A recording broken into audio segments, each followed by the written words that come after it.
So we're going to go back to experimental design, and we are going to go through the basics that we've done so far and then build on that to design our actual experiment. So the first thing is, what questions are we asking? That's where we started off with. So we had our drug, right, our novel drug. We know that it's a novel drug. So our ultimate goal, our overall aim, our overall objective, right, the big question we're trying to answer is, how does this work?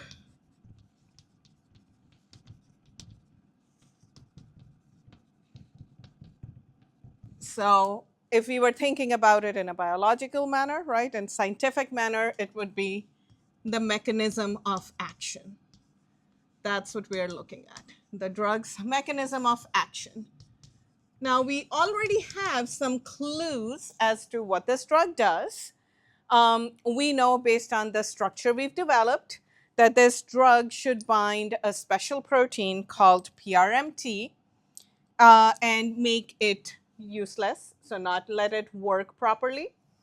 So it binds to actually the receptor for PRMT. So it's a PRMT inhibitor, and it is inhibiting a specific type of PRMT. So there are various classes of PRMT, and it only works on one of them.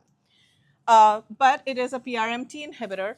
We also suspect, based on the way that we have designed it, that it is irreversible because we made it in a form of a compound that should bind irreversibly to the thing. So we have an idea that it may be irreversible.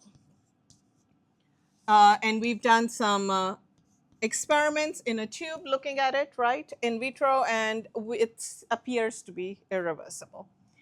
But just because that happens in a tube doesn't mean it happens in biological systems. So we want to make sure that this drug does in fact work in an irreversible manner. Once bound, doesn't get off, doesn't stop working. And we also want to make sure that in a biological system that it is in fact doing what we think it does, which is that it inhibits the PRMT1 function. Now, once it does that, what we see as a response of the cell is that, specifically in our case, cancer cell, we see that they are dying.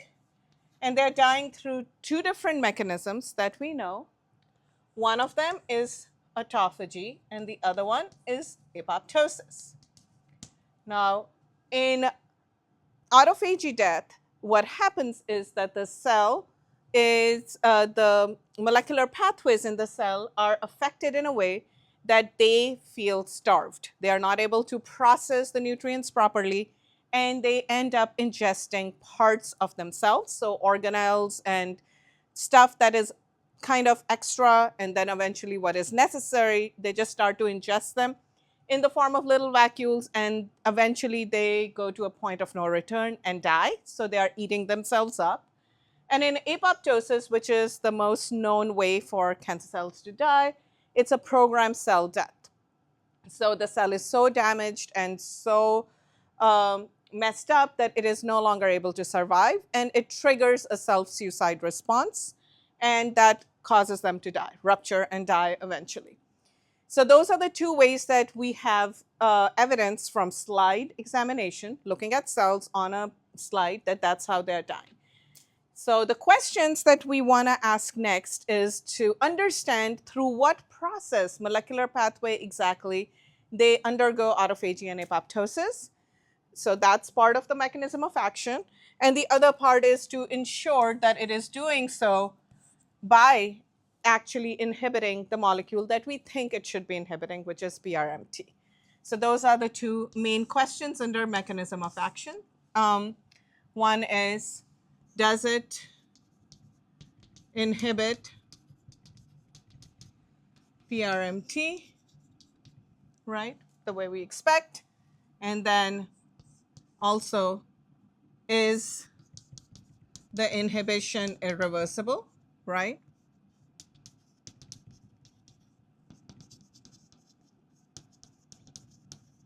And then on the other end, we want to check how, either how, or to confirm activation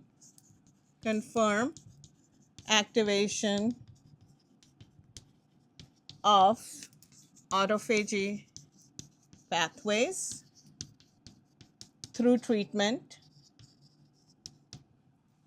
and elucidate how apoptosis is being activated, because apoptosis itself can be activated through internal or external mechanisms. So there's a lot of questions that we need to ask and answer throughout this process. Well, and each one of them can be answered through one technique, which is Western blot or immunoblot analysis. Because by looking at the actual proteins that are being produced in the cell with and without treatment, we can look at each one of these questions and answer them. Yeah? So that is the technique that we're going to be using. Immunoblot analysis. It's also called Western, where we are using proteins, extracts, and we are probing them with antibodies against specific proteins of interest. So look at the first two questions. We are going to be looking at PRMT, obviously, right? And looking at the levels in the sample with and without treatment. To look for autophagy, we are going to look at a specific marker of autophagy, which is LC3 protein. So we're going to look at various LC3 protein forms. And then to look at apoptosis, we are going to do a couple of different things. We will look at caspase-3, which is a protein that is the executioner executioner protein at the very end of the pathway. So no matter how apoptosis is activated, it will always be activated. And then we can also look at other proteins like PARP.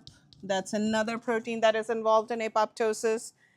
And then to figure out whether the activation of apoptosis is through external or internal mechanism, we will be looking at initiator caspases, caspase 8 versus caspase 9. And that's going to help us determine whether it was started through internal or external stimuli. If it is through external stimuli, through death receptors, it would be caspase 8 that will be activated. And if it is internal due to p53 or another mechanism through mitochondrial activation, it would be caspase 9. So